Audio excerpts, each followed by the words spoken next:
Prior to 1914, nationalism and militarism were growing trends in Europe. Tensions mounted as nations competed for colonies in Africa and Asia. Fueled by nationalism, the competition threatened to end decades of relative peace. Many countries had formed alliances with one another in case war should arise. On June 28, 1914, the storm broke. Archduke Francis Ferdinand, heir to the throne of Austria-Hungary, and his wife were assassinated while visiting nearby Serbia. After the Archduke's assassination, Austria-Hungary declared war on Serbia. Other nations quickly came to the aid of their allies. As a result, Europe's main powers were aligned into two camps. Germany, Austria-Hungary, and the Ottoman Empire made up the Central Powers. Britain, France, and Russia made up the Allied powers.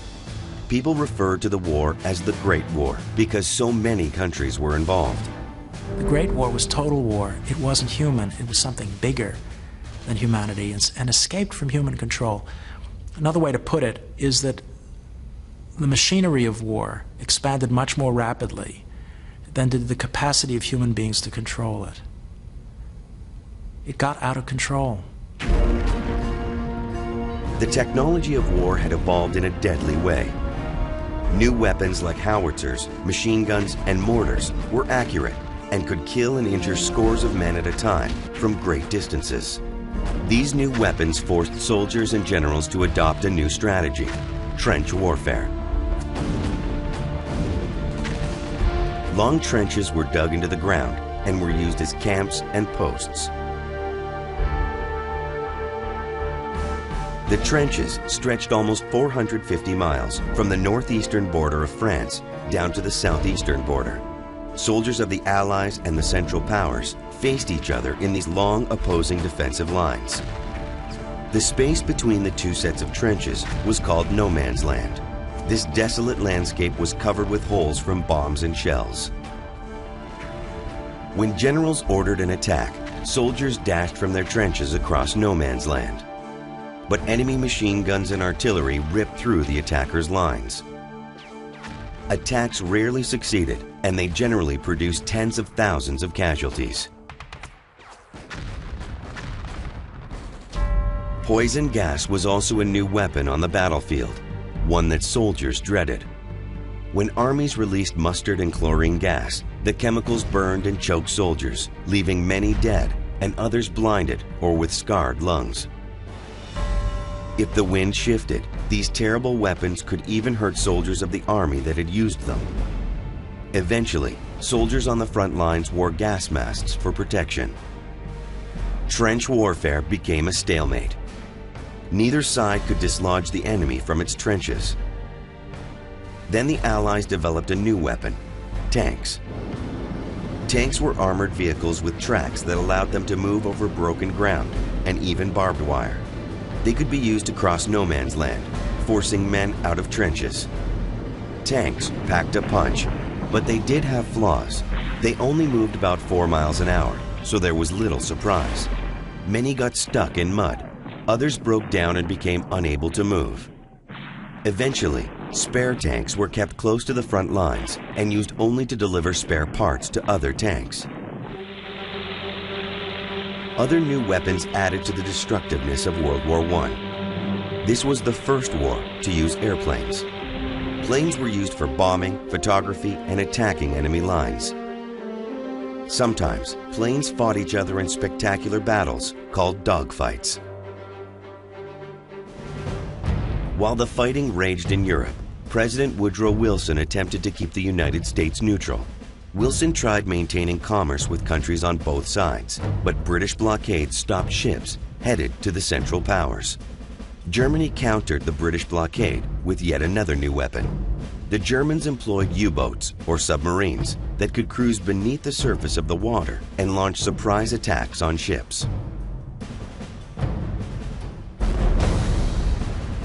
This was the first time that submarines were used in great numbers and with such great ferocity.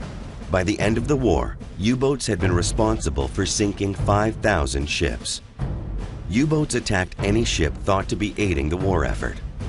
On May 7, 1915, a U-boat sunk the British passenger liner Lusitania off the Irish coast. Military supplies were on board, but so were 124 Americans, all of whom lost their lives.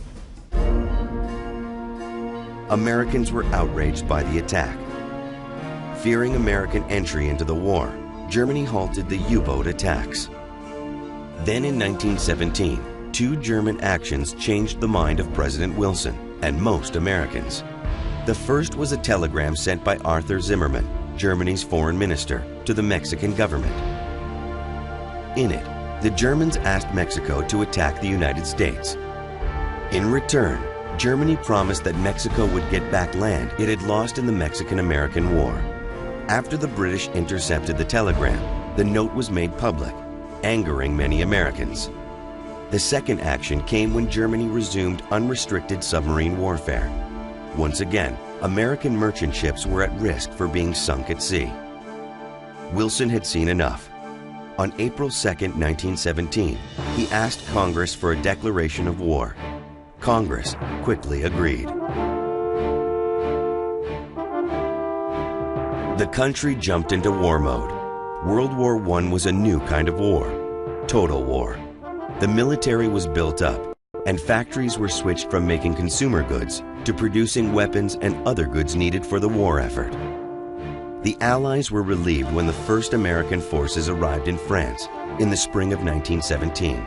The war had been raging for 3 years. Allied soldiers were tired, and their morale was slipping. Fearing the impact of fresh American troops, the Germans mounted a strong new offensive and pushed deep into France. But the German soldiers were tired as well.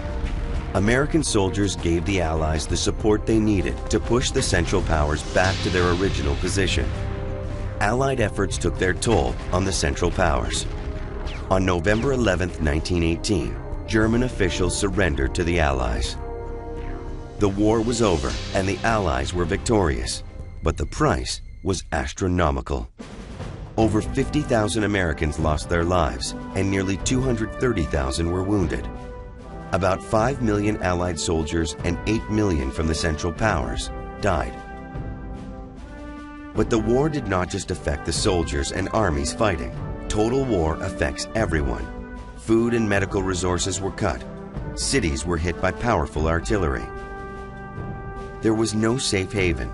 An estimated 6.5 million civilians were victims of this brutal war. This terrible destruction left scars on the people of Europe and the United States. Pre-war optimism was gone. Many people felt nothing but loss and bitterness. Bitterness that would mar the peace that followed.